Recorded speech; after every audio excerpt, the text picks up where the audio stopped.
नमस्कार साथियों, आज है 17 अक्टूबर और आज से शुरुआत हो रहा है नवरात्रि। एक बहुत ही अद्भुत और बहुत पवित्र पर्व है हिंदुस्तान के लिए। ये परंपरा दुनिया के किसी और देश में नहीं है। हिंदुस्तान के अंदर औरतों की, महिलाओं की एक अलग आध्यात्मिक रूप अपने शास्त्रों में, अपने ट्रेडिशन में, कल्चर में दर्शाया गया और उसका एक नज़ारा आपको मिलता है नवरात्रि के रूप में। 9 देवियों की पूजा और 10वें दिन फिर हम माँ दुर्गा की एक आराधना पूजा करते हैं, जिसे देश के कई भागों में दशहरे के रूप में मनाया जाता है। घर में तो मनाते हैं, बड़े बड़े पंडाल भी लगते हैं, बड़े बड़े एक त्यौहार का और एक ऐसा जश्न का माहौल होता है। भले इस बार कोरोना हो तो इस बार नहीं हो पाएगा उस तरह से, सिंबॉलिकली लोग मनाएंगे तो जरूर, लेकिन वो भव्यता और वो जो बृहद रूप में मनाया जाता है शायद इस बार देखने को ना मिले। लेकिन जो भावना है, जो भाव है, जो समर्पण है माँ के 9 रूपों के प्रति, वो तो मन से आता है, वो दिखावे की चीज़ नहीं है। और हर दिन कई लोग हम में से उपवास करते हैं और बहुत ही पवित्रता से, बहुत ही ये बहुत तरह की चीज़ों का पालन करना पड़ता है। यहाँ तक कि आप चमड़े का शूज नहीं पहन सकते, चमड़े का बेल्ट नहीं पहन सकते, आप मांस नहीं खा सकते, वो तो नेचुरल सी बातें नहीं खा सकते, लेकिन और भी कई तरह से आपको ब्रह्मचर्य का पालन करना पड़ता है इन सारे दिनों में।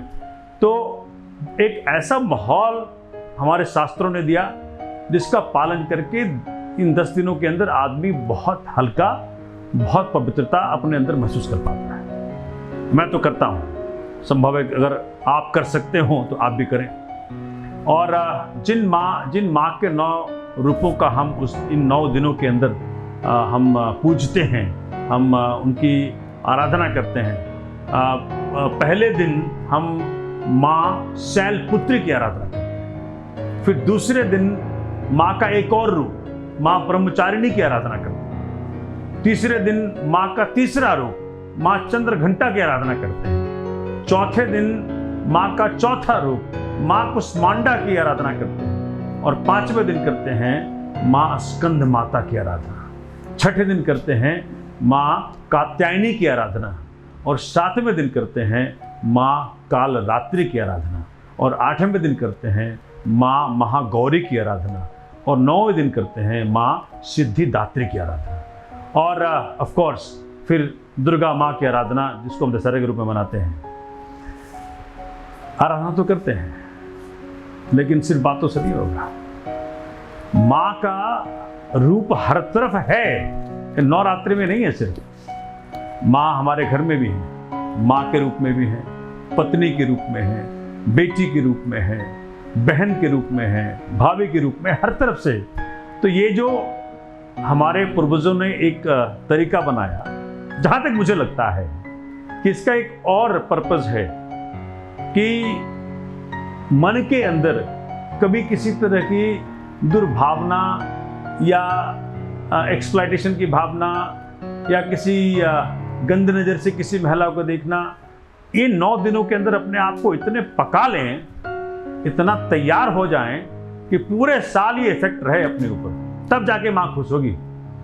माँ दुर्गा को खुश करना है ना, तो जो माँ दुर्गा ने जिन हम सब इंसानों को बनाया, परमात्मा ने बनाया, माँ ने बनाया, तो जो अपने समाज की महिलाएं हैं किसी भी रूप में हो, उन सब के प्रति भी आपको बताता हूं मैं। स्वामी विवेकानंद ने जब ये कंचक होता है तो उसमें छोटे बच्चियों की पूजा की है, बैठ करके पूजा की, आराधना की है। तो ये जो एक बड़ा आध्यात्मिक अनुभव इस देश के अंदर, हर चीज का एक आध्यात्मिक का मीनिंग है।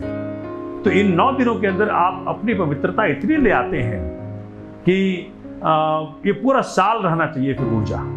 फिर समाज में कहीं भी महिला दिखे, कहीं भी बेटी दिखे, कहीं बहन दिखे, अपने घर की पत्नी हो, अपने माँ हो, अपनी बच्ची हो, अपना बहन हो, सबके प्रति वही समर्पण भाव रहना चाहिए पूरे साल।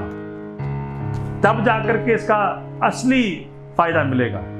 तो मैं पुनः आप सबको 17 तारीख से लेकर के 25 तारीख तक चलेगा ये, सबको ढेरों सारे शुभकामनाएं देता हूँ और माँ से आराधना करता हूँ कि आपके अंदर वो भावना, वो भाव अपने महिलाओं के प्रति, अपने क्षेत्र के, समाज के महिलाओं के प्रति उस आदर भाव, सम्मान भाव अंदर से, बाहर दिखावे से नहीं, पूरे साल तक रहे और फिर अगले नवरात्रि में हम इसको रिन्यू करेंगे। ठीक, तो बहुत सारे शुभकामनाएं, ढेरों सारे शुभकामनाएं और डूब जाइएगा 9 दिन। वो भाव अंदर तक धरना चाहिए, धर कर जाना चाहिए। ठीक है, और माँ आपके जीवन में अवतरित हो। जय हिंद, जय भारत।